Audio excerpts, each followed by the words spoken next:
Hello, everyone. Hope you're all enjoying your coffee. We're going to be getting started now. I'm the moderator, Robert Small, but you're not here for me. You're here for these authors. So can you two please introduce yourself? Hopefully the others will show. I'm Davis Ashura. I write epic fantasy and young adult epic fantasy, and so thanks for having me. I'm Griffin Barber. I write science fiction, fantasy, high fantasy, low fantasy, or all sorts of good stuff within the genre.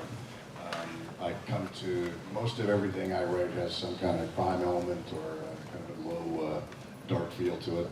I don't know why. Maybe the 19 years I've spent as a police officer would influence that. I'm also trying to make sure that DJ Butler finds his way here. If there's something going on, I'm trying to find out. So it's not just the three of us up here, your dancing pony show. We could do the shortest wave of all time now. I'm not that coordinated. There's always got to be one guy. It's not my fault. So let's get started with some of my questions. Magic is both really amazing but really scary at times. So what are some things in magic that scares even you, the authors? Yes, you make magic system. Nothing scares me because it doesn't affect me, so. It doesn't bother me at all when my characters kill each other at all. Well, actually it does. That does bother me, but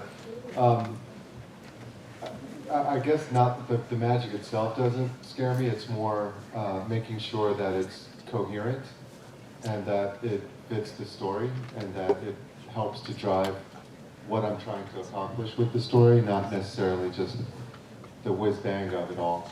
So I really just want it to be part of the story and a reason to be in the story. And it doesn't go over. Because when you're trying to write the sequel, which most all fantasy readers want to have that sequel and the second sequel and the trilogy that becomes a quintilogy, etc. You don't want to have something where their godlike powers are in the first book and now you're kind of out of options for them to contest with for the future. So you want to make sure that you have some kind of limits.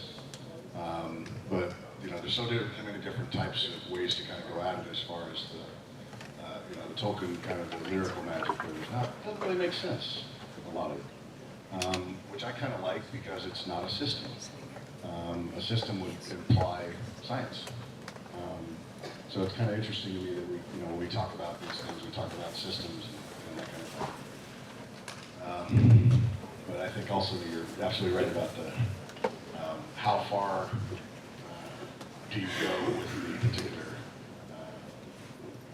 style that you go with, and the whiz bang and that kind of thing as well. Not being critical to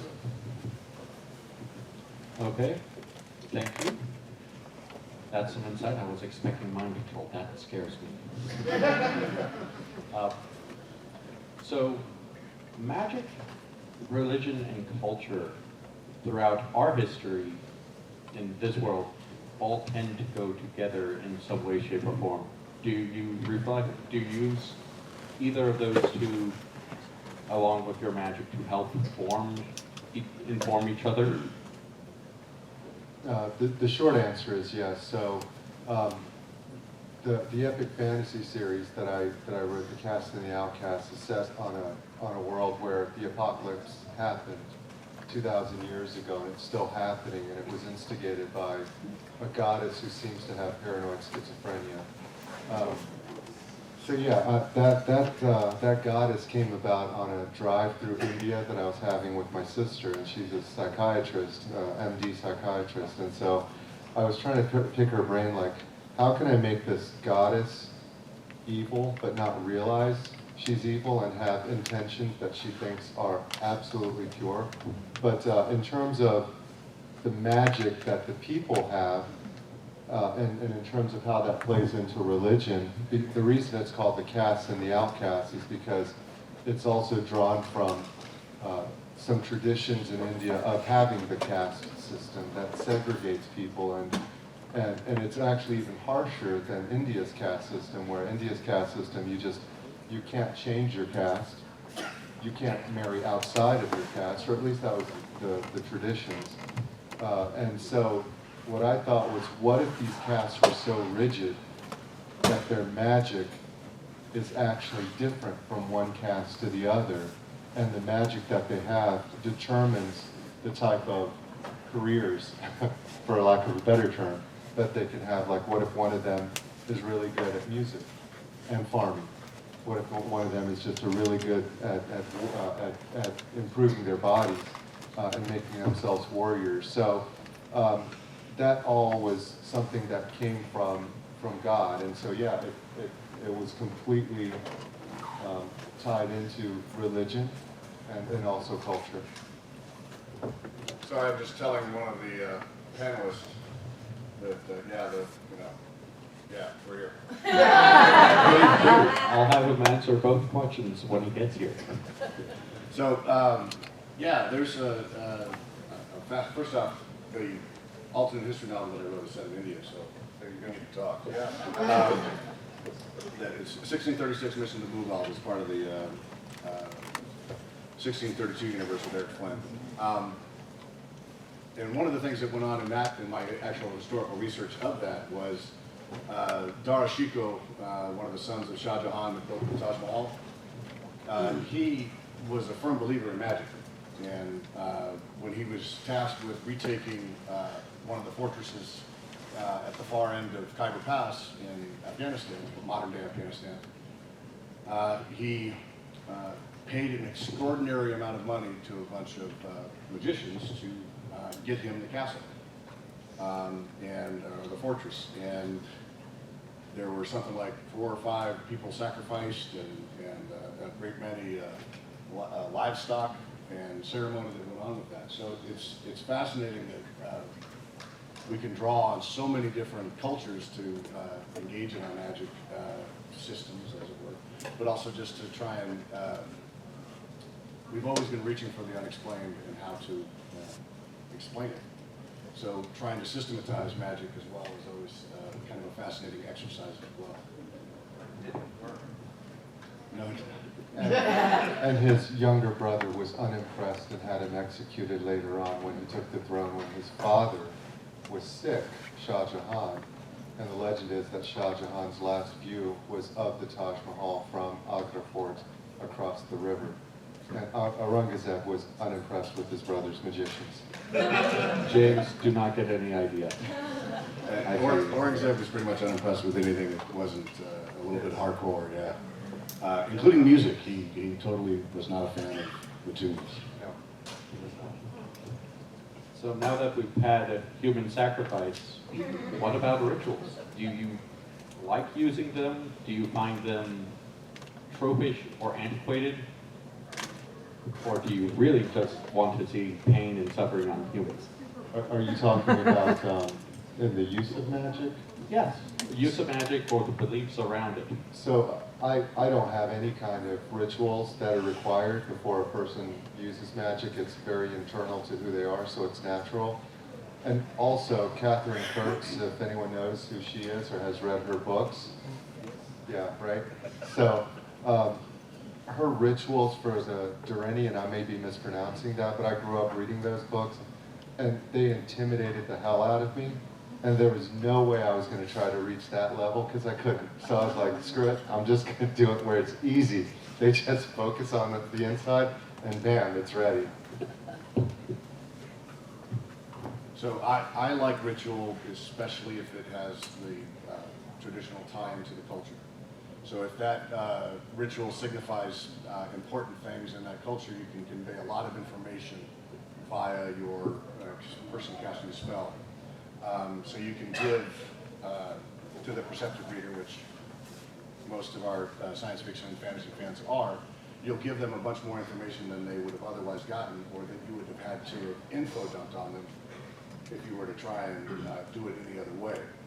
So yeah, I really like ritual because, I mean, almost everything we do, like I'm a police officer, I also worked in the courts.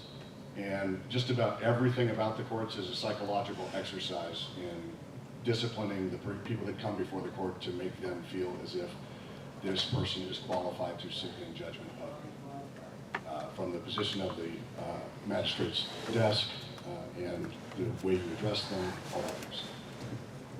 Just a quick question about that. So what's the difference in your mind between ritual and systematized magic?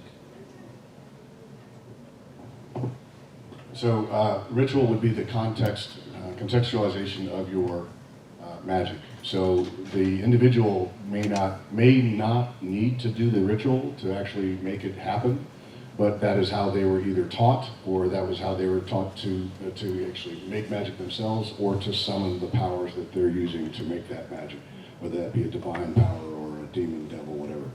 So one of the things I like to do is play with those tropes. They think that this is what you have to do, but you get somebody else who comes in there and goes, well, actually, all you have to do is, this mixed martial arts move is actually what's going to happen. Make it happen. So there's a lot of different options that you can go through and use to misidentify and get the reader going, oh, maybe there's something deeper here that's a mystery that's going on. And that's one of the biggest things about magic in general and occultism. It is always about, in religion, very often they're mystery cults. You have to get in before we start revealing some of the mysteries of our religion or magical process. Thank you. That was a lot to think about. So, one thing that I'm interested in your point of views, especially yours, is why you? Because you have magic born into your people. So being born with power, with access to magic versus, say, a wizard studying it, how do you see it differently? How do you use it differently?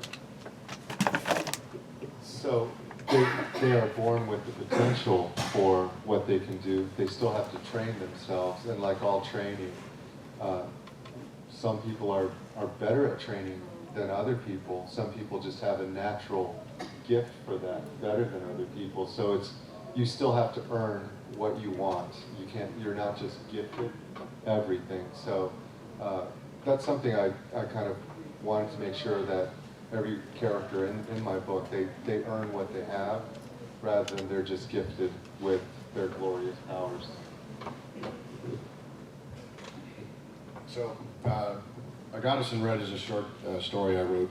It's based in the world that I've been working on for the better part of 2 decades.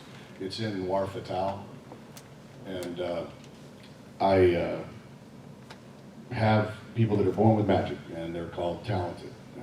But there's also people running around who, based on the system of religion, that there are the gods of the paths and the pathless gods. So the old gods are established, and they're usually the ones you would associate with, like first becoming a nomadic culture would be sun, the weather, those kind of things. And then you get the new gods, and they're the gods of the new paths, and they fought a war between them to try and deal with everything. And then there are the pathless. The pathless are where those prayers that are kind of odd, where they go when there's not a direct path to that god, or a formulaic ritual prayer that one says in order to appropriate that particular god. Eventually these prayers accrete into a consciousness of a sort, and that consciousness wants to become manifest and become a full god. They result in pathless. They find somebody who's praying to them in their weird manner. It's, again, rather ill-defined, and grant them a lot of power, and very quickly, which corrupts them, of course. So you have it's more of a religious kind of thing, but they're also a demon kind of aspect of it. But on the other side of that, you have people that are inborn talents that they have to train and train and train to get that to the point where it's going to be a skill that they can use. And they're constantly at war with each other. And the temples themselves are at war with each other because they don't, a god does not brook a new god, generously. They don't go, hey, yeah, what's up, man? Come join us. because they don't want their power to be divided any further. Thank you. I'm trying to remember all my questions. Sorry about that. So, we often see things like familiars or bound servants to mages or practitioners of magic. What are your takes on those? And do you see them as partners, servants? Can they be one or the other or both in the same world?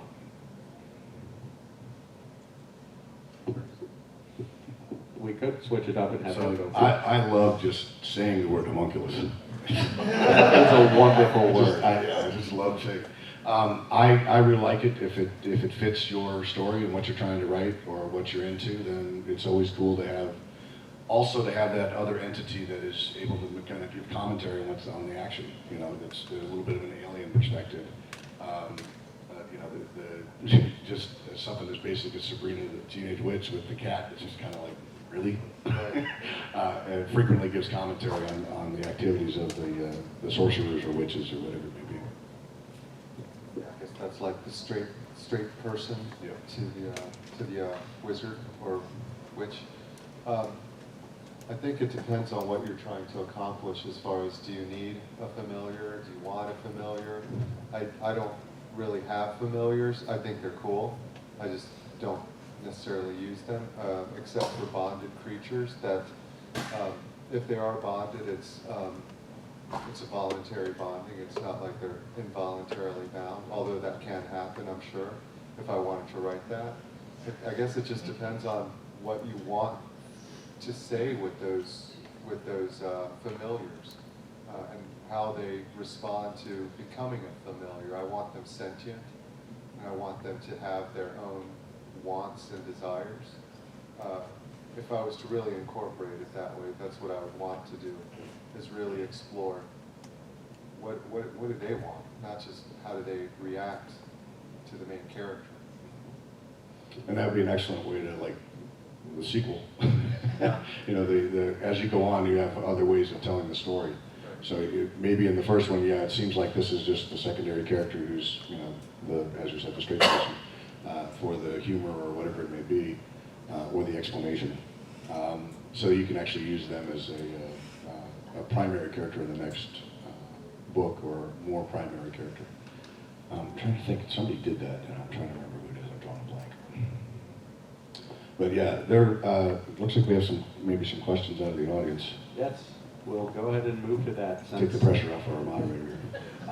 I had the question set up. I was just not expecting 2 people out of 4. Neither was I. No one expects the Spanish Inquisition. I always expect the Inquisition.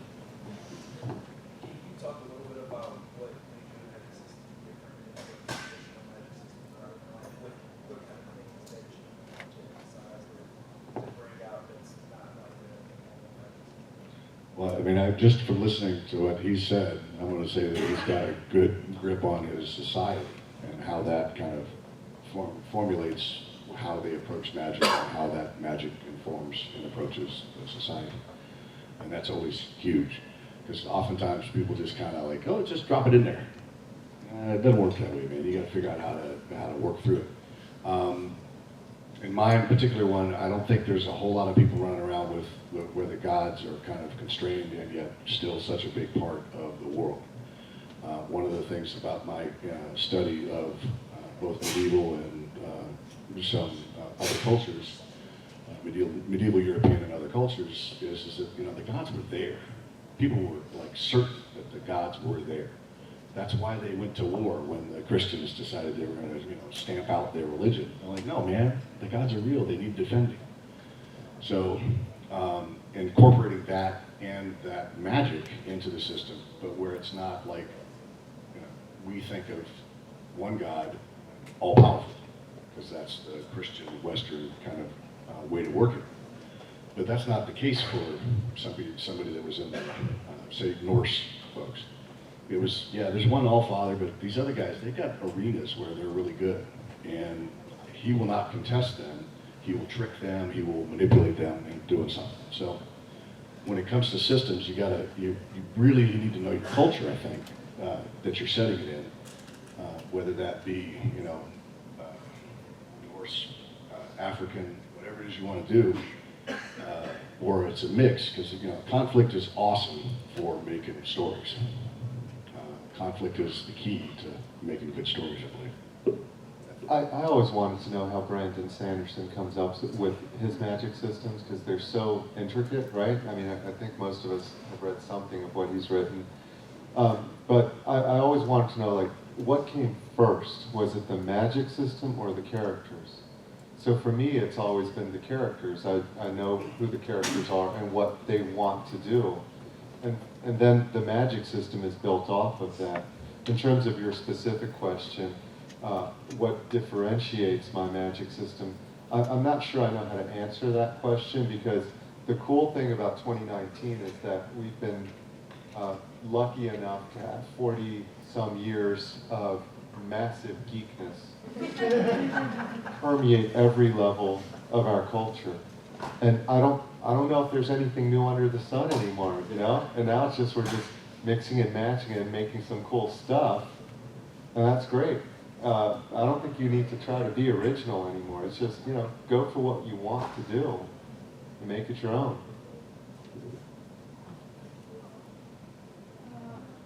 How did your 20-year police career affect writing? Okay. How did my 20-year career affect my 20-year career in law enforcement affect my writing in every single aspect of it?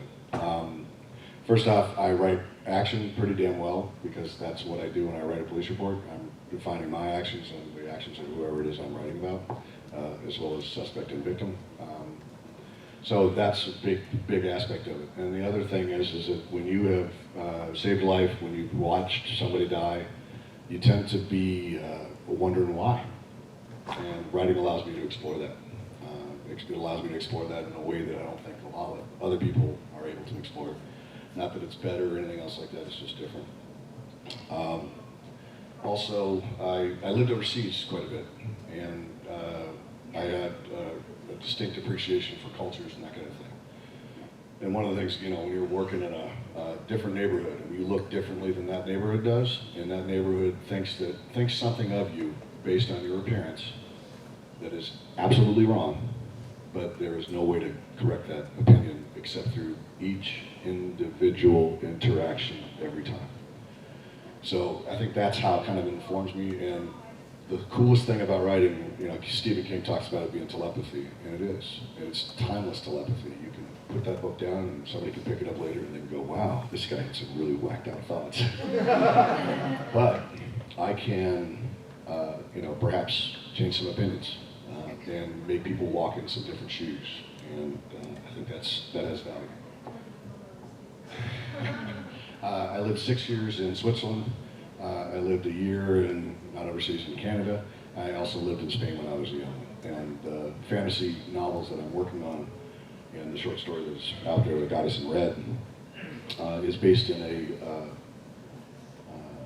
a fictitious fantasy southern Spain, in a situation much like the Reconquista.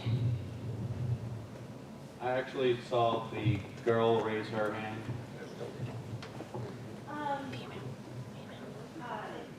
Takes a bit of a preference, but how do you sort of mix the different magic systems that you brought up, getting that magic from, some other entity, or from nature, or from your understanding of how the magic works? How do you kind of combine and make those work together?